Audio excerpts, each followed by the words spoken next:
To 1/2, इसका value कितना होगा? बच्चों I can write this 64 as 8 square, because 8 का स्क्वायर कितना होता है? 64। तो 8 स्क्वायर होल रेज टू 1/2, पढ़ने का तरीका थोड़ा ध्यान से देखना आप। 8 स्क्वायर होल रेज टू 1/2, तो इसको मैं लिख सकता हूँ 8 square into 1/2, a raise to m whole raise to n is equal to a raise to m whole raise to n अगर होता है बच्चों, तो we write it as a raise to m into n. तो ये this cancels with this, तो ये होगा 8 रेज टू 1, और 8 रेज टू 1 की वैल्यू कितनी होती है? 8। Anything to the power 1 is same thing. 32 raise to 1/5, इसको कैसे लिखेंगे आप? तो इसको मैं लिख सकता हूँ 32 रेज टू 1/5 अगर है बच्चों, तो इसको मैं लिख सकता हूँ 2 raise to 5, because 2 raise to 5 अगर आप करोगे तो 2 2 जा 4, 4 2 जा 8, 8 2 जा 16, 16 2 जा 32, यानी 32 is the product of 2 raise to 5 whole raise to 1/5। इसको मैं लिख सकता हूँ 2 रेज टू 5 इंटू 1/5। तो अगेन ये 5 5 कैंसिल होगा, तो दिस इज 2 रेज टू 1, और 2 रेज टू 1 कितना होता है? 2। So 32 can be simply written as 2 raise to 5 whole raise to 1/5। तो 5 इंटू 1/5, तो 5 5 कैंसल्स, दिस इज 2। इस प्रॉब्लम में आप देखिए 9 raise to 1/2, again same method बच्चों। 9 रेज टू 1/2 को मैं कैसे लिख सकता हूँ? 9 I can write it as 3 square whole raise to 1/2। So this is 3 raised to 2 into 1/2, 3 raised to 2 raised to 1/2. So ये 2 cancels here, this becomes how much? 3 raised to 1, or 3 raised to 1 is how much? 3. That's all. Now 32 raised to 2/5. Now what I will write here is 32 raised to 2/5. 32 can be written as 2 raised to 5. So what I'll write here is 2 raised to 5 whole raised to 2/5, 2 raised to 5 whole raised to 2/5।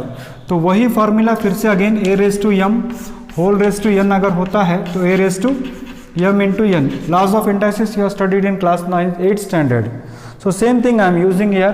So this will be equal to 2 raised to 5 into 2/5. So 5 5 cancels here. So this becomes how much? 2 square, and 2 square is equal to how much? 4. That's all. The denominator and the numerator 5 5 cancel, so this is 2 square is 4. Now here it is 16 raised to 3/4. So 16 raised to 3/4, I can write it as 16 can be written as 2 raised to 4. 16 can be written as 2 raised to 4 whole raised to 3/4. So this becomes equal to 2 raised to 4 into 3/4. 4 4 cancels here, so 2 cube is equal to how much? 8. तो ये 2 2 4 4 cancel हो गया, 2 cube कितना होगा? 8। 125 whole raise to -1/3, इसको कैसे लिख सकते हैं आप? 5 raise to 3 whole raise to -1/3। So this becomes 5 raise to 3 into -1/3. 3 3 cancels here, so this becomes how much? 5 raised to -1, 5 raised to -1, और 5 raised to -1 को मैं कैसे लिख सकता हूँ? 1/5 raised to +1, बिकॉज आप जानते हो कि a raised to -m is equal to 1/a raised to +m। तो बस यही फॉर्मूले जो है आपको ये करना है। यहाँ देखिए लॉज ऑफ इंडाइसिस का फर्स्ट लॉ है, bases are same, operation is into. दोनों का बेस सेम है और बीच में इनटू है, तो keep the base as it is and add the powers. आपको याद होगा मैं क्या बताना चाहता हूँ, a raise to m into a raise to n अगर है तो हम क्या करते हैं बच्चों? a raise to m plus n। इसका मतलब इसको कैसे पढ़ते हैं? Bases are same, powers are different, keep the base as it is, add the powers. तो यहाँ पर भी bases are same, powers are different and operation is into. So what I do? Keep the base as it is, add the powers, in a 2/3 plus 1/3. Same thing I am doing here.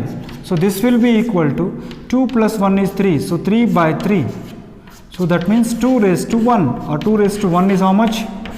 2. That's all. तो next question यहाँ पर है 1/3 cube whole raise to 7। आप ये जानते हो formula कि a/b whole raise to m अगर होता है तो a raise to m by b raise to m होता है। तो इसी को अगर मैं यूज़ करूं तो क्या होगा, numerator raise to 7 by denominator raise to 7। Numerator is 1, this is 3 cube whole raise to 7। इसको कैसे पढ़ोगे, 3 क्यूब होल रेस टू 7। तो बच्चों 1 रेस टू 7 होता है 1 और 3 रेस टू 3 इंटू 7 है 3 रेस टू 21। That's all. अब यहाँ पर आप देखो a raise to bases are same, operation is division. आप इस फॉर्मूले को जानते हैं आप, a raise to m by a raise to n is a raise to m minus n। So that means what, 11 raise to 1/2 minus 1/4.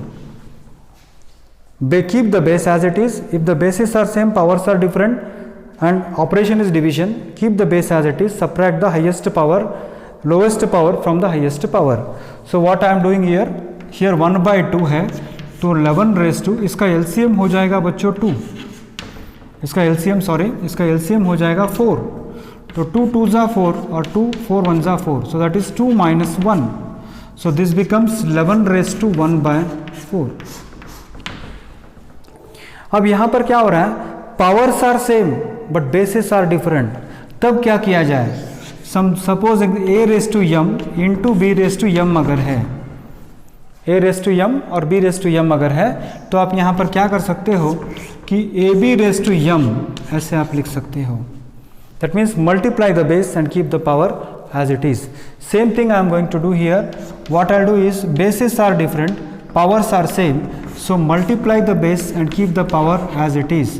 That is 7 into 8, and this becomes how much, 56 whole raised to 1/2. So the complete exercise 1.6 depends upon the laws of indices. What you have studied in your earlier classes, a raised to m into a raised to n is a raised to m plus n. A raised to m by a raised to n is equal to a raised to m minus n और n minus n, depending upon m बड़ा है या m छोटा है। Next आता है a raised to m whole raised to n अगर है तो a raised to m into n। फिर a raised to minus m अगर है तो 1 by a raised to plus m। a raised to m into b raised to m अगर है तो ab raised to whole raised to m। तो जो laws of indices अपने क्लास 8 स्टैंडर्ड में पावर्स एंड एक्सपोनेंट्स या एक्सपोनेंट्स एंड पावर जो आपने पढ़ा था, whatever you studied, whole exercise is depending on that.